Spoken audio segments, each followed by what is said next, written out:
We will finish Auburn with Champ here. He's ready for your questions. We'll start right here on the second row. Leo Haggerty, FW Sports Draft Nation here in Tampa. Team goals are obviously at the top of your list. What individual goals are you aspiring for this year to help that team get better? Of course, I've had 2 seasons where I haven't finished the whole season, so that's my biggest goal. I want to finish the whole season healthy, play good, and just allow myself to be the best version of myself for the team. Right side, third row. Abby Miller, the Reflector with Mississippi State. You're coming off 2 injuries. What are you hoping to accomplish this season that you weren't able to last season? Like I said, just complete the full season and just be a ball player that I know I can be.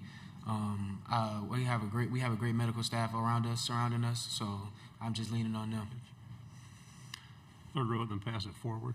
Jim, Nathan King, Auburn 24/7. Coach Golich has talked about your position versatility. Obviously, you've played in a lot of different spots at Auburn. Where are you kind of feeling like you might fit in this secondary now that you're healthy and ready to go for fall camp, or is it just a matter of where Coach Durkin asked you to be? Yeah, it's a week by week thing. Like I play where I'm needed that week. You know, different teams have different schemes and they run plays different ways. And I have a skill set to where I can play all 5. I can play boundary, free, star, and corner. So wherever I'm needed at that week, that's where I play. Second row. Justin Ferguson, Auburn Missouri champ. You've seen a lot of guys come through Auburn. That group that came in last year at DBs, like New Boy, Eric, Blake, just how impressive have they been, and how much have you seen them kind of take that step forward here at year 2 now that they got that season under their belt last year?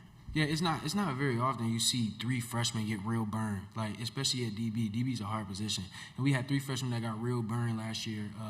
Blake going down on third downs, Anquan started a couple of games, and Eric started a couple of games too. And those guys are just taking a real huge leap, and they got stronger, bigger, and faster. So I can't wait to see them guys succeed.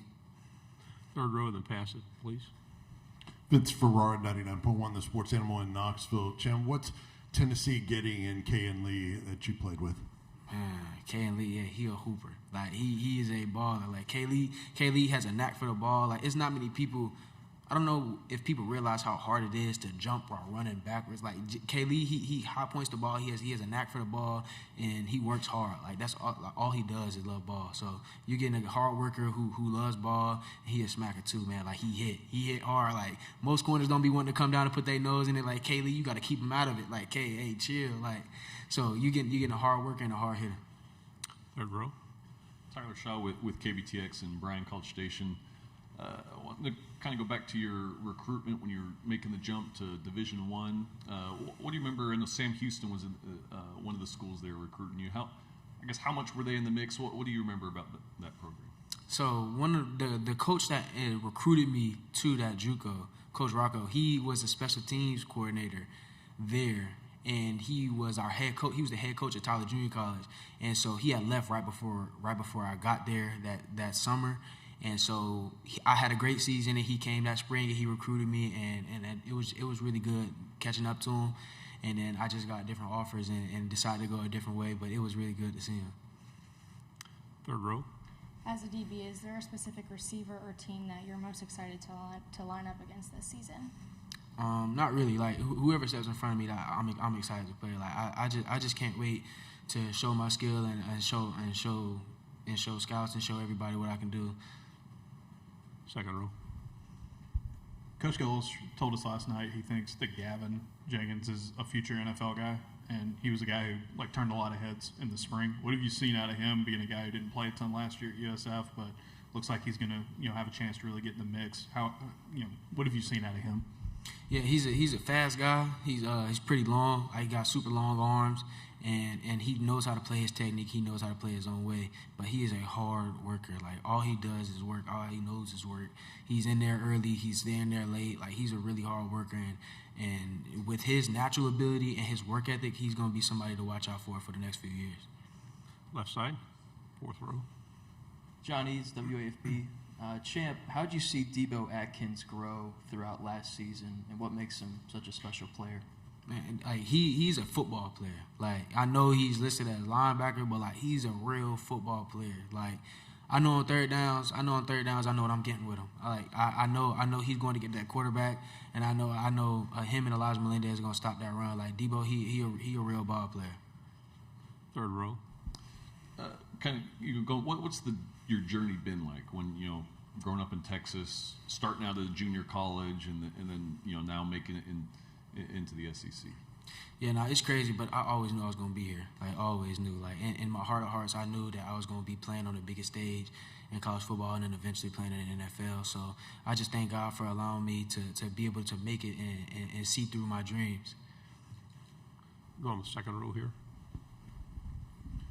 Going up against Coach Golish's offense, what are some of the specific challenges and difficulties that it presents, maybe even that most people don't see?